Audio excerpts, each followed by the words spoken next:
All right, Deanna. Deanna, where'd you grow up? Where are you from originally? I'm from Fort Lauderdale, Florida. And tell me about your family growing up. My family growing up was very complicated. Um, Basically, I went into the foster system at birth, meaning when I was born, my biological mother had already made the decision to, leave me at the hospital. So I went right into foster care. And the first foster family that I went to ended up being my permanent family. I was the middle child of 7 kids, so they had three previous. I was the fourth, and then they adopted three more after me, as well as continuing to be foster parents. So my childhood was very secluded, very like stressful because there was just always so much happening. A lot of things I didn't realize until I was older how messed up they were, because basically the best way I can describe it is almost like a cult. Like, we weren't allowed out of the house really. We had no friends. We barely saw any other family members.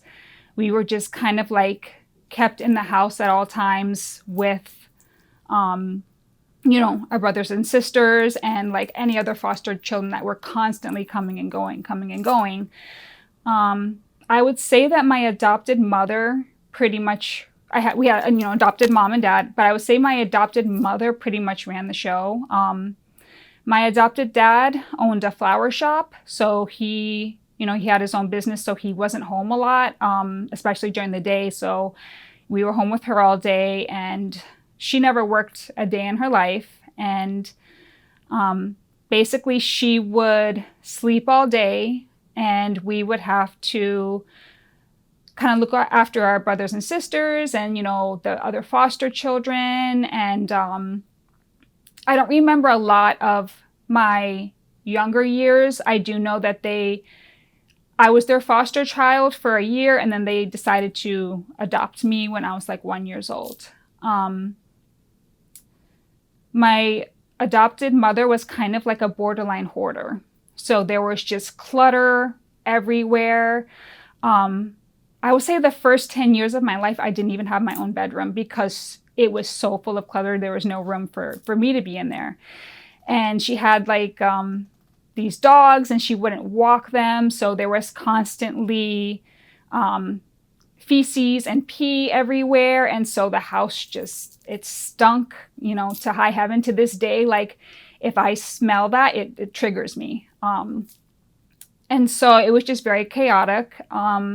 Along with that, we really weren't educated. I was sent to school initially. I went into kindergarten, and I guess I wasn't like really ready, and I would just like sit and cry. So they took me out of school for a year and then put me back in. They put me in a private school, a private Christian school, and religion's gonna play a part in it. I don't remember when religion became such a huge part of their lives, but they put me in a private Christian school, and I was the only like person of color in the school. So I was bullied a lot. I didn't look like the other girls. My adopted parents are white, which I don't think I mentioned. So my mom didn't know what to do with my hair. So I had this crazy hair, and all the other girls like had this long, beautiful, silky hair, and I was darker than them, and I didn't fit in. So not only that, my adopted mom, like when I got older, I would ask like, why do I look different from you guys and things like that? And she would say, oh, like your parents were like, well, for the longest time, they didn't even tell me I was adopted, which I don't know why you aren't honest about that. And then they would tell me, oh, your parents are like, one of your parents is like Indian or something like that. When in reality, I'm biracial. I have a biological black dad and a biological white mom, and they like hid that from me. So, which as a kid, when I found out that's what I really was, I was like, is that something I should have been ashamed of? And if that's the case, why would you adopt, black or, biracial children? Like, if you can't teach them to be proud of who they are. So that was like a whole thing. Things really got bad when I was assaulted in the school. One of the bullies had literally taken I don't know why it was on the playground, but one of the bullies had taken like one of those 2x4s, went up into a playhouse and like threw it down on my head. And it fell on my head and I was knocked out. I had to go to the hospital. I had a concussion. So at that point, they took me out of that school and just never put me back in school. So that's when homeschooling was very popular. So they said they were going to homeschool all of us. So after that, none of the kids in the house went to school. So we became even more isolated. And, it made it easy for them to like hide all the abuse that was going on as well. Some of the things I witnessed living in that house, like I have horrible PTSD from. I wouldn't have time to talk about all of it, but some things I remember are especially my adopted mom. Like I said, she ran the show. She was very narcissistic, very controlling. And when the kids started to rebel or they weren't doing what they were told, she would do everything from, beating the crap out of them. There was a time when she had my adopted dad hold down my older adopted sister, and she like put a lighter to her face and like acted like she was going to burn her. Things like that happened all the time. I would say one of the worst things that ever happened was after me, they adopted another girl. She was also biracial because then they decided that they didn't want me to feel like the outcast in the family. So they wanted me to have a biracial sister. So they adopted her, and then they adopted 2 more children who were half brothers and half sisters. All the rest of us were not like blood related whatsoever. And the little girl had a lot of behavioral issues because she was abused, and she came from, a bad home, which is why, she went into the system, not to continue to be abused. And so she would act out a lot. And one day, I guess my adopted mom was so like sick of her behavior that she took her hands and ran them under hot running water. And I guess she didn't realize how hot it really was because her skin started to literally melt off. And once she realized the damage that she had done, she wasn't going to, take her to the hospital, because what was going to happen? They're going to ask what happened. And then, obviously she would have been in trouble for that. So she had me and one of my older sisters run to Walgreens and get all kinds of bandages and, ointments and stuff. And so we had to bandage her up and clean her wounds every day. And like that little girl crying because she was in so much pain. It was so heartbreaking. Her hands, when it burned that bad, heals, like it goes through all different stages. At one point, her hands were so swollen up that they were like you couldn't even tell they were hands anymore. And I'm shocked that she did not get an infection, but she did eventually heal. And she's always had, she's had scars from that, obviously. And the messed up part is my adopted mom was such a narcissist and such a, like she never would admit to anything that she did. So even as an adult, my sister has those scars, and she says, oh, she came with those scars. Like she always had those. Those happened like, before she came to us. Like she would never admit to anything she did. There was a lot of abuse going on in the home, even things that I didn't know about. But she did, and she continued to allow it to happen. I always thought it was strange that my adopted parents never slept in the same bed. My adopted dad would sleep on the couch. She would sleep in the bed. I actually, the first several years of my life, had to kind of share a bedroom with my adopted mom because, like I said, there wasn't any room in my room because she, had it all hoarded up. And another thing that really bothers me is that some of the kids would try to speak out about the abuse, and Because they were foster parents, we would have visits. They would have like check-ins with them and stuff. And they were made by my adopted parents to lie, to not say what was going on, or to, if something had been reported to them, they would, make them downplay it. And so no one ever really knew what was going on.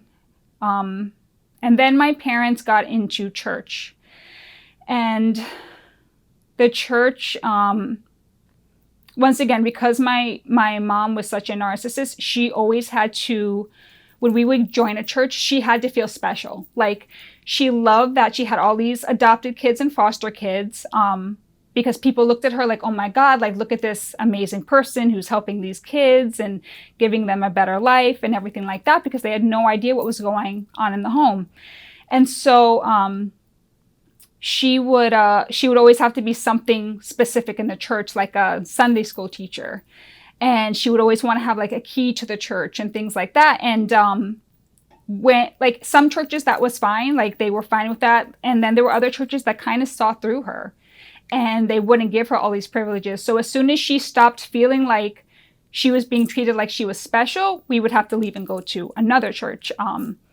And the churches would just kind of get more and more radical, where every time we acted out, it was because there was like an evil spirit in us, and they had to like cast the spirit out of us and all these things. And then you'd go to church, and they would lay hands on you, and if you didn't like feel something and like fall down, like everyone looked at you like there was something wrong with you. And it was just ridiculous. And then the fact that nobody had any idea what was going on in our home, and they really thought that this was such an amazing family that should be looked up to, was just crazy, because they had no idea.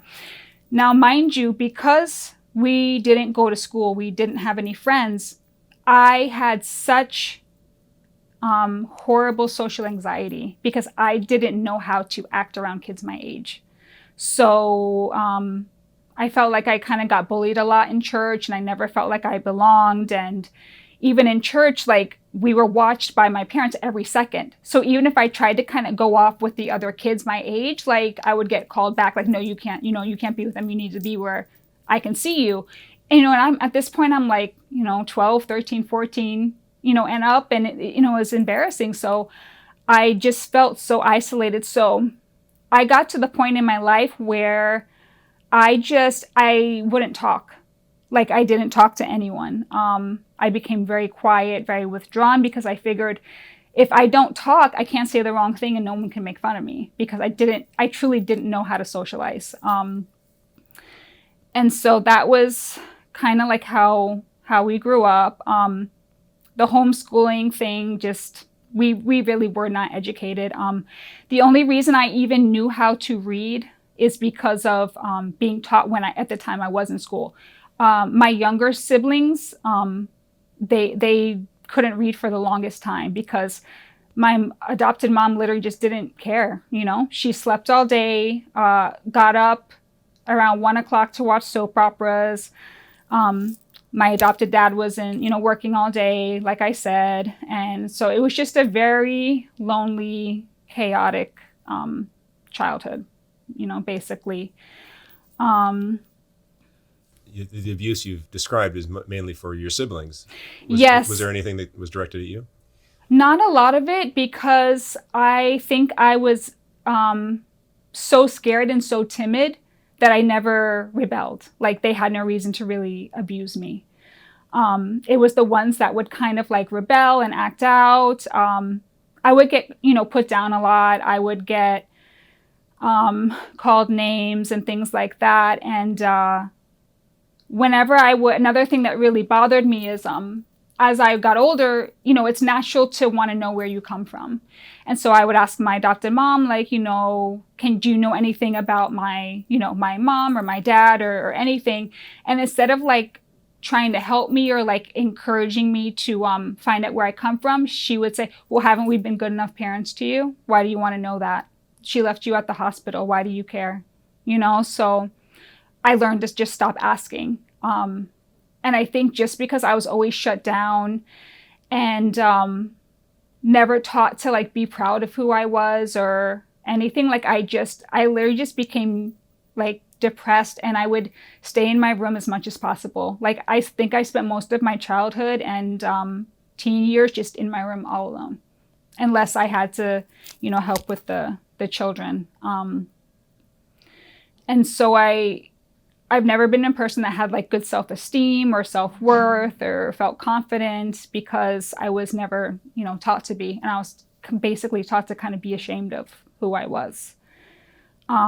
Even when we would visit, I remember so vividly, we would go visit my adopted mom's parents. They live in Ocala, Florida, which is very country, very rural, very racist. So we weren't allowed to play like me and my younger sister, who were biracial, were not allowed to play outside because they didn't want the neighbors seeing us, because what would the neighbors think to see these little black children in their yard?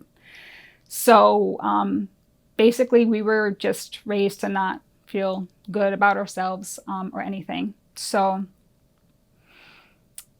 there was also, and I'll get into this later because I didn't find out till later, my adopted dad, who I loved very much. I had a closer relationship with him because he wasn't, to the outside, he wasn't evil like my adopted mom. I found out that he had been sexually abusing my brothers and sisters, as well as like, the foster children that would come and go. And that really, it made me hate I know hate's a strong word, but it really made me even more disgusted with my adopted mom, because she knew. And because she wanted to have this pretend family where she was this amazing woman that, adopted all these kids and fostered all these kids, she let it continue because, she just, it was more important to her to, to look good and all these things than to protect the children, which is, if you're a foster parent, that's what you're supposed to do. But I didn't personally find out about that until many years later. So to kind of skip ahead, so that, that was basically my childhood. Then we get to, I'm probably about 17 or 18. And one of our like outings when we actually did get to go out of the house would be to like Walmart or like the mall. We did go on vacations, here and there. So I met my future husband at Walmart. He was working there. So that's where I met Eugene, who would eventually be my future husband.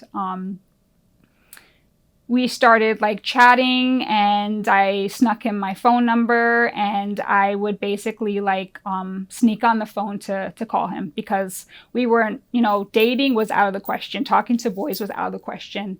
Anything involving sex was we were never taught about it. It was just, no, that's evil. If you do that, that's dirty. That's wrong. You'll go to hell. Like, so I didn't know anything about any of that. So he seemed like my knight in shining armor. Like, he was charming, and I thought he was good looking, and he was smart and funny and sweet and all these things. And so I immediately was hooked. And so I would have to kind of sneak and call him when I could.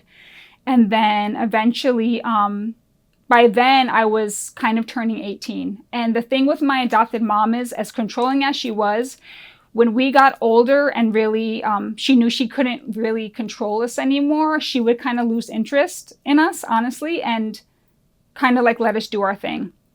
So him and I started dating, and all the red flags that you see as a adult now, like I didn't see them then, also because I truly, you can be naive, but for me, I truly didn't know, because I had never been out in the world before. So anything you could have told me, he could have told me that he works on a unicorn farm, and I would have, believed him. And so in the beginning, everything was great. And then he started immediately being very possessive, like right off the bat. Like after our first or second date, he was telling me he loved me and he didn't want me to be with anyone else. Like, very, very possessive. And so I was like in heaven. Like I thought, I found this amazing guy. I'm going to get out of this house. Like I'm going to live this happy life and everything. So turns out that he had a girlfriend that he was living with. Her name was Debbie. And him and Debbie were high school sweethearts. He's a few years older than me. So when we met, I was 16, 17. He was like around 19. And so they had been high school sweethearts. They lived together. They had like a whole life together. And of course, he did not tell me about this. She eventually found out and contacted me and was like, listen, like, this is my boyfriend. We live together. We've been together through high school. She was angry, of course, and I don't blame her. And she told me, basically she told me, like, you seem like a nice person, but like, this is who he is. He's cheated on me all through high school. He's abusive. He's a liar. You can't trust him. All these things. And when I confronted him about it, of course he lied and said that that was his ex-girlfriend, and like they were living together because like she wouldn't leave, but like they weren't together anymore and he didn't love her, and all the things that people like this say. It turns out that he was an even bigger narcissist than my mother, which is, I guess, everything comes full circle. So we continued dating. Debbie continued to contact me. And at this point, she was like angry because she's like, I warned you, like, I was respectful enough to like come to you and be respectful and tell you what's going on. You can be respectful enough to stay away from him, basically. And so sadly, her and I would end up fighting over him like all the time. And it was so ridiculous. And I look back at it now and I can't believe that, I was a part of that. And so he would basically go back and forth between us. This went on for a really long time. There were times when I would get sick of it, and I would leave him and I would kind of date other people.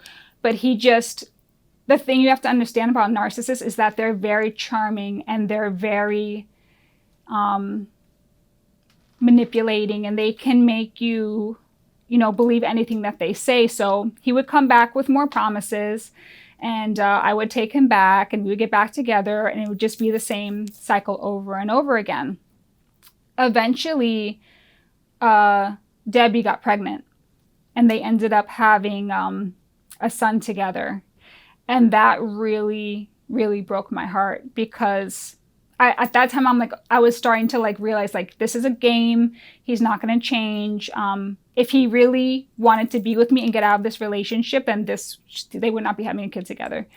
So I left him for a while. And then I got sucked back in. And by this time, Debbie had it. Like she was done with him. And she ended up leaving and moving to Wisconsin, where she still lives, and just like she took their son, started a whole other life. And so in my head, still being naive, I thought, oh my God, well, this is great. Like now I have him all to myself and we can finally have this life that I imagined for us to have. So we ended up getting married in 2003. So at this point, I was probably like 21, 22. So we get married, and in the beginning, things were good, but then everything that he had done to her, he was doing to me. So he was cheating on me constantly, lying about what time he'd get off work. He would just disappear after work. The cheating was just nonstop. When I would catch him in lies, he would make me feel like I was crazy. If I had hard evidence, he would still deny it right to my face. Like he would gaslight me so much that I thought I was losing my mind. Along with dealing with these things, because I was so dependent on him, he used the fact that I didn't want to be with, he knew I didn't want to go back to my family's house. He knew I didn't have any other family to depend on. He knew I didn't really have a lot of friends. So narcissists love people like that because they can control them and manipulate them. And no matter what they do to them, they know that you're dependent on them. So they fully use that to their advantage. And so, not only was all this going on, he constantly berated me in public, would talk down to me, would mock me. It was okay for him to, like, if he wanted to compliment me and tell me I look beautiful or anything, that was fine. But if he felt like I was feeling like confident on a certain day, or, maybe I was looking at myself in the mirror for too long, he would make sure to say things like, oh, who are you putting all that makeup on for? Like, that looks ridiculous. Like, who are you trying to look good for? He's told me, and I guess, like I said, it all ties in because he also kind of taught me to be ashamed of what I am. So he would tell me things like, oh, okay, so he's African American. So he would tell me things like, don't ever think that you're special or better than anyone else because, you're mixed or you're half white, like you're not better than anyone else. Whenever we could be out to dinner with friends and things like that, and he would like mock me and he would mock me. He would make fun of like my little routines that I had, because I'm like a very routine person. So he would like do impressions of me, and like, other people probably thought it was like funny and he was like joking, but he was literally mocking me in front of people. Even his mom was awful to me. She would make fun of the way I spoke because I guess I spoke too properly. She would call me white girl, as if that's supposed to be some type of an insult. I used to be very sickly, and she told me that's because you're not supposed to mix the bloods. So when, people intertwine and mix, it makes, I guess it makes a weaker person. So that's why you're not supposed to do that. Whenever anyone would say anything nice to me or compliment me, she would like snicker, like, so between him and his, mom and the family I had, I basically like had the worst self-esteem, self-worth of anyone. I had like no self-value, and the cheating continued. It got to the point where like the girls that because the thing is with him, and I think a lot of narcissists, is that they love attention. And so they're not going to just go and just cheat on you with some random person. It's not going to be a one and done type of thing. They literally live double lives.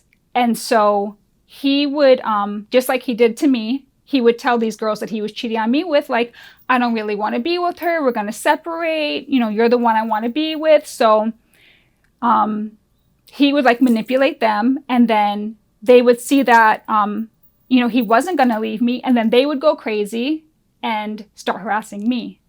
So I would just be trying to live and work and, just live my life. And I'd be getting phone calls from, these girls like telling me, oh, I was with your man last night, and, he says he doesn't love you, and, he says all these awful things about you, and, whatever.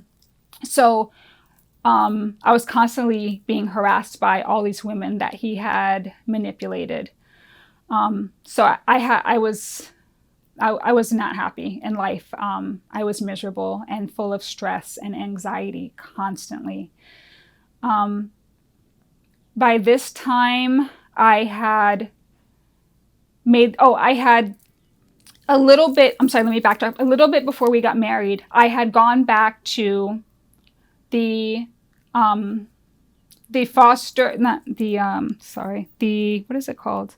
adoption agency where I was adopted from, because I wanted to see if they could find anything out about my mom for me. And I was really lucky because the woman who handled my personal adoption was still working there and was like literally a month out from her retirement.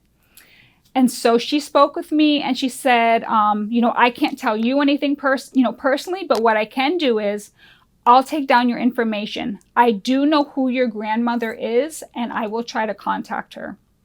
And so she did that for me.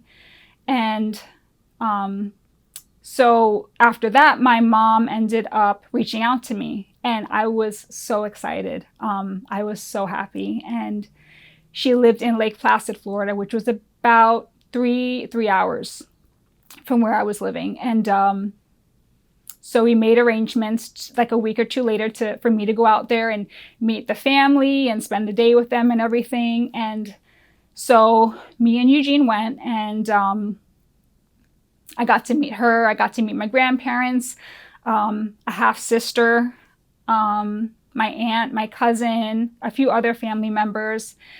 And I talked, there was a point when my mom took me, because they lived on like this beautiful lake. So she took me out to the lake, and she asked me if I had had a good life. And I said I did, because I didn't want her to be, like, I didn't want her to feel bad. So I told her, yeah, I had a great life, and, my adopted family's great and everything, because I did not want to hurt her. I didn't want her to regret what she did, because I knew she did what she thought what was best. And she asked about my dad. I asked about my dad, and she said that she had tried to reach out to him when I reached out to her, and unfortunately he had passed away several years ago, his family told her. So I didn't ever get to meet my biological dad. But my biological mom had a really big substance abuse problem. She was on and off drugs, in and out of rehab most of her life. She had even been, arrested a few times. She had done prostitution to fuel her habit. Apparently, when she was pregnant with me, my dad had gotten into some type of accident, and he was in the hospital. And she was so high, even while she was pregnant with me, that she went to the hospital and like tried to unplug him from like the machines and like kill him in the hospital. Like, she had a chaotic life. So I can imagine, like, she thought she was doing the best thing for me by giving me up for adoption. But at that point, she was doing better. She was, working. Her family had purchased her a home like right next to theirs, so they could kind of keep an eye on her, even though, she's a grown woman at this point. So, but even that day, I don't know if it was just because I was overwhelmed or excited or, what, I ended up not feeling well. So I wanted to lay down. And so my ex-husband goes to go in the room with me, and my mom was like, no, I got it. I'll sit with her, whatever. He got so angry and was like, who does she think she is? I've been the one taking care of you all this time. She left you at the hospital. Who is she to tell me? Like, even then, like, he had to make it about himself, because he felt like he wasn't in control, because he had to be in control at all times of everything. So, so that was great. We said we would keep in touch, and, she was going to make plans to come visit me and everything. So I went back home, and we would talk on the phone here and there. She would make plans to come visit me, and then it just wouldn't happen. She wouldn't show up. And it got to the point where I felt like that little kid you see on TV where they're doing a play and they look out in the audience for their parent to be there and they never show up. That's how it was feeling, because she did it to me so many times. So after a while, I couldn't take the disappointment anymore of her making promises and not coming through, that I just kind of stopped reaching out. I kept in contact with my aunts and my cousin and my grandparents. But I realized we were never going to have the relationship that I wanted with her. So I kind of had to put that to the back of my mind. So then, not long after that, I ended up getting pregnant with my daughter. And I was so miserable in my life, in my marriage, that I honestly thought about not having her. I was about to make an appointment and get, go to the clinic. But my husband at the time, he begged me not to. He made all these promises about, this, things would get better and we're going to be okay. And like, don't do this. Let's have our baby. So I said, fine. At the time, he was working at like a home store, and he was cheating on me with one of the girls that work there. And just like he had done with all the others, he manipulated her and made her think that like they were going to be together and everything. So she somehow, I found out that she was like stalking us, especially me. So she found out that I was pregnant. And so she would call me up and tell me she was going to come over and like kick me in the stomach and make me lose my baby, and she's going to kill me and blow up my house and everything like that. And so that made me feel even worse, because I said to myself, this guy can't even control himself for 9 months to just not be doing what he was doing for 9 months to let me enjoy my pregnancy. The harassment, I changed my phone number. This girl even came to our house. It got to the point where I had to get a restraining order because I couldn't take it. So 6 months pregnant, I am at the courthouse getting restraining order against my husband's mistress because she was threatening to kill me and my baby. So after that, I had our daughter. I just kind of like made her my focus. Like I said, I'm miserable, but let me just focus on her, because I wanted her to have like a normal life, because I didn't have one. So I really just, focused everything on her, and I just kind of went into survival mode, and just every day was the same. I had to like put the depression and anxiety to the side to be a mom. During this time, one of my younger adopted siblings was still living at home with our adopted dad. And she found out that he was molesting our younger brother, and she confronted him. And he went crazy. She called the cops. He went crazy, pulled a gun on himself like he was going to kill himself. And he ended up, so the cops came, they Baker acted him. As soon as he got out of the mental hospital, I don't know why he wasn't arrested then and there, but he wasn't. And he ended up taking off and going on the run for years. Nobody knew where he was. At this time, him and my adopted mom had already separated, and she moved to Ocala to be with her family. And so we had to go to court. We had to like give testimony and things like that while he was on the run and this court case was open. My adopted brother ended up going into like a group home because of this. And through all this, my adopted mom never reached out once and said, "Are you okay? I'm sorry," or anything. She just acted like nothing was going on. And so, he, like I said, he was on the run for many, many years. He was literally on, I think he was on America's Most Wanted at one point. Because once it came out about my brother, my other siblings who were also abused came forward too. So he had many charges against him. By this now, around this time, I was working for a large cosmetics company, and I was doing really well. I was like feeling good about myself because like people, I had a lot of, clientele that loved me, and I was great at sales, and, it was like, my passion. And then eventually my adopted dad was caught, and put in jail. I went to visit him a few times because a part of me thought that this can't be real. This cannot be the dad that raised me. Because like I said, my adopted mom, pure evil, no question about it. But he didn't, like, I never knew anything was going on. He never to this day won't admit to it. But he did end up pleading guilty to some of the charges and like going to jail for I think it was like 8 or 9 years. And now he lives in like a home for offenders, like somewhere in like North Florida. And that's what happened with him.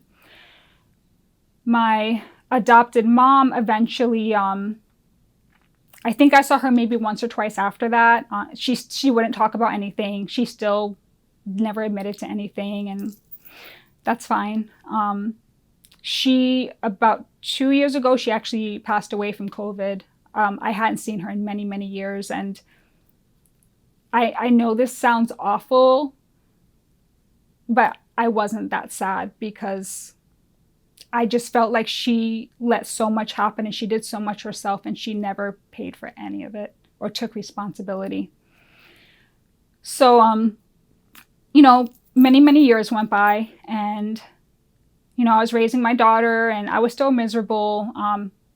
At that point, I think I had just become numb to my husband's behavior. And I got tired of fighting back because he was mostly verbally abusive and like mentally abusive. But he would get physical. The thing with a narcissist is the most important thing is keeping their secrets. So he would get physical when I was coming close to like finding something out he couldn't deny. So for example, he always would have another phone, like always. And I would like see it out of the corner of my eye and I would call him out on it. And he was like, no, you're seeing things, like that's not what it was. So there was a time when my daughter was probably 3 or 4 and his son, my stepson, Jordan, was visiting from Wisconsin. And he was in the bathroom, like supposed to be cleaning. And I walk into the bathroom and he has a phone. I see him with the phone, the other phone, and he like throws it in the drawer and closes the drawer. And so I'm like, I go in and I go to open the drawer. He got so angry that he shoved me out of the bathroom into the wall in the hallway. And I literally just crumpled to the floor and was crying. And he stepped over me like a piece of garbage. I'm laying on the floor hysterical and he literally stepped over me like I was a piece of garbage. This all happened in front of my daughter and his son. His son called 911 to try to protect me. The cops came and like so many abused women do, I covered for him. And then he told his son, I'm ashamed of you for doing that, for calling the cops on me. And that broke my heart because he was this little boy who shouldn't be witnessing this, was trying to protect me. Needless to say, after that, Debbie never sent him for a visit again, and I don't blame her. Funny enough, me and Debbie became really good friends, and I started confiding in her and talking to her about everything. And, she went through the same thing with him, so she understood more than anyone. And she would offer to like help me to get away from him. And she's like, I did it, you can do it. And I just wasn't strong enough. At one point we tried marriage counseling, and he ended up not liking it because the therapist saw right through him. And we would do individual counseling and like couples counseling. And one day, the last time I went to that appointment with the therapist, she said to me, she's like, I'm taking off my professional hat. And she said to me, he will never change. He does not care. He sees no problem with the things that he's doing. If you want to leave him, I have resources. I will help you leave him. The therapist said that to me. But like I said, because he saw that like he couldn't manipulate the therapist, he canceled the session. So we weren't going anymore. So this went on for a really long time. I would go to work with black eyes, and a lot of people kind of knew what was going on, so they wouldn't even question it. I would go to work with a black eye, and they would just sit me down and like help me cover it so I could work. Like it was just, it was so sad. And I at one point even became anorexic, because they say, when you can't control your life, people that develop eating disorders, it's because that's the only thing they can control. So I became anorexic for a really long time, and at one point I was literally 100 pounds, and I was like a skeleton. I was sick all the time. I had no energy. I would like just randomly pass out. And even seeing me like that, he like, instead of trying to get me help or put me in some type of a program, he would say, look at you. Like, when you bend over, I can see your spine. That's disgusting. Like, things like that. But kind of like my family, to the outside looking in, we were this normal couple. He would buy me gifts and things like that, I guess to make up for everything he was doing. But he's the type of person where if he does something nice for you, he wants everyone to know. So if we went out to dinner, with friends, he'd be like, oh, Deanna, did you show everyone the ring I bought you? Did you show everyone the purse I got you? It was always things like that. He was always worried about appearances. He always had to be better than everyone else. Hurricane Wilma had destroyed our house, destroyed it. So when we got insurance money to fix it, he was telling our friends about, how we're, redoing the house and everything. And I was like, yeah, because of Wilma, we got insurance money. I got scolded when we got home, because he says, why did you tell people we fixed it because of Wilma? Like, why are you telling people we're only doing it because we got insurance money? Because he wanted people to think that he had all this money and we were just, randomly redoing our entire house. Like, everything was about appearances. So I just kind of, I got to the point where I just said, I guess this is just my life. Like, this is it. I have to at least stick it out until my daughter is 18. And then maybe I can get out of this. Because my whole thing was, I wanted her to have the normal life that I didn't have. Which is a lot of mistakes which is a big mistake that I think a lot of women make, because they don't realize that the kids get to the point where they know what's going on. You're not giving them a normal life. You're showing them that this is okay to accept. So the last straw for me, I had over the years tried to leave him. It never worked out. Like they say, abused women, I think it takes like an average of 8 times to really leave. But the last straw for me was, and then another thing that I want to say is, it bothers me when people are like, oh, just leave and just get out of it. And, like, it's so easy. Let me tell you, you do not leave a narcissist. You do not just leave a narcissist. So when my daughter was probably 9 or 10 years old, she had a breakdown. And she said, Mom, she's like, I have to tell you something, and I don't want you to get upset at me, but I have to tell you, like, what's going on. I said, what's going on? So she tells me that he's been taking her around other women and telling her to lie to me about it. He, telling her to say, oh, we went here, we went there. Just making, it was eating her up inside that he was making her lie for him. And so she told me, and she's like, and then she said, and he has, I can tell you where his other phone is. She's like, I know he has another phone. I'll tell you where it is, and I know the code. Because my daughter's smart. She sees everything. And so she told me where it was. I got it.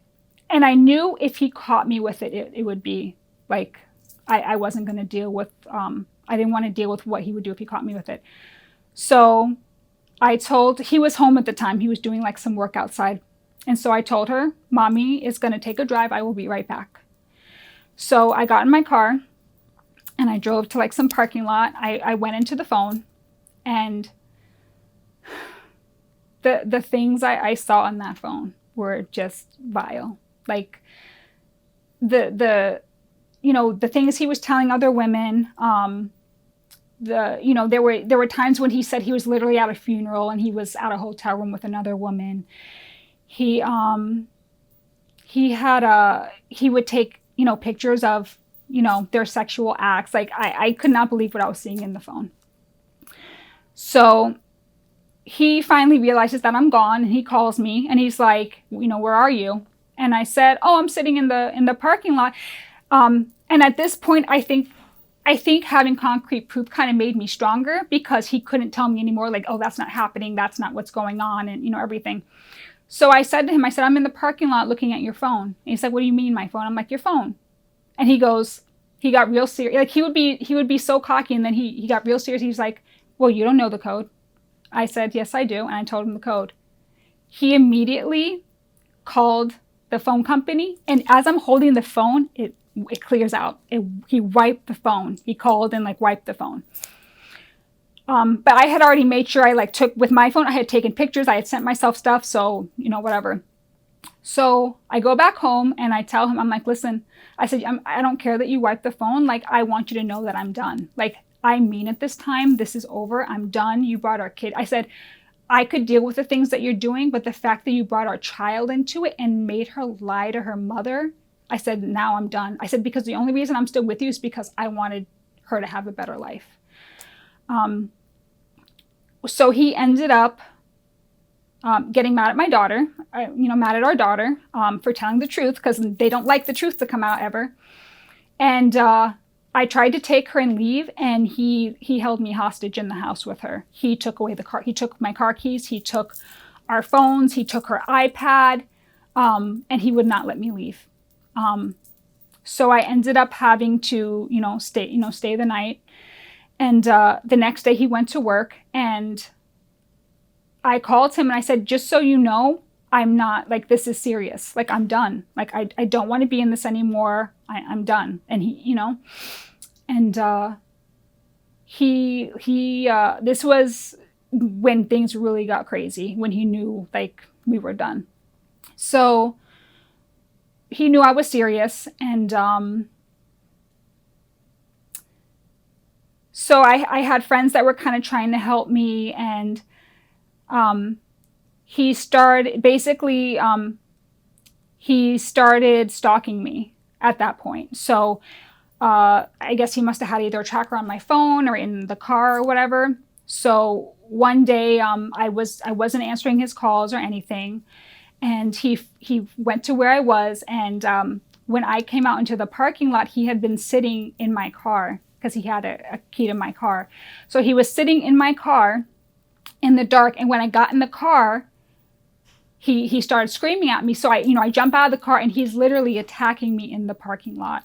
And when I tried to jump in my car and start it to leave, he had unplugged the battery, so I couldn't start the car. And so the cops came, and we had to do a police report and everything. There was another incident where he must have left his car somewhere else. And when I had got home one day with our daughter, I had coffee and stuff, and the house was dead quiet. And my daughter goes, Mom, I hear something weird, like someone's in the house. And I'm like, what? Just as I say what, I turn, and he comes barreling out of the hallway and grabs me. And the coffee and everything, steaming hot coffee all over me. My daughter's screaming. He's calling me every name in the book. Where were you? You slut, you whore. Who do you think you are? How dare you, not answer my calls and everything. So at that point, I knew I was going to have to get through this. I was going to have to get a restraining order. And so he also, at this point, had turned off all my credit cards, pulled all the money out of our joint banking account, and wouldn't let me have access to any money.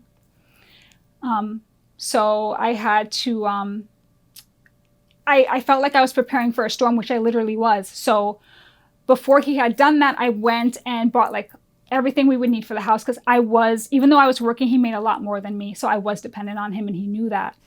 So I went and bought basic necessities, food, toilet paper, laundry detergent, soap, all these things I kind of stocked up. So when he found out I had went and filed the restraining order, I wasn't home at the time. So he went into the house, and I had changed the locks already, because I knew they were going to be serving him that day. he broke into the house, took everything that I had bought to take care of me and my daughter for the next however long. So I got to the house. He was in there like taking everything out. The cops came and literally had to tell him like put some of the stuff out. He was taking out all the TVs and like everything because he wanted to punish me for leaving him. So they let him get his things and left, and let him leave. And when they wouldn't let me in the house while he was in there. So once he left, I went into the house. He, along with his stuff, he made sure he took every piece of jewelry he bought me, my computer, my iPad, most of the TVs, because he wanted to punish me. Then he called, and now he knew I was living there with our daughter, and I didn't have any money because he had taken everything.